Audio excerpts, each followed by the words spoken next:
So Insights 2020 came off the back of Marketing 2020, which was seeking to understand how the overperformers, so those brands that grow fastest, what are the characteristics of how they build an effective marketing organization and structure. Insights 2020 took that one step further and really sought to understand how an insights engine, as we define it within the framework,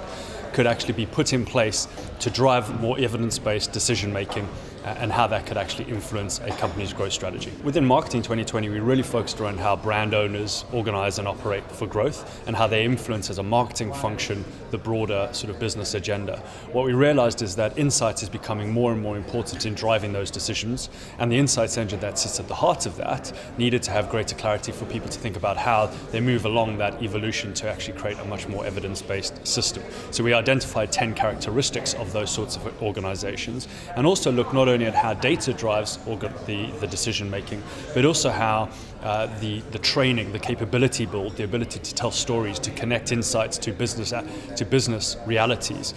to look at business KPIs and to connect the insight story to that and to be able to engage senior audiences, the role that all of those individual pieces play in driving a much more effective marketing function.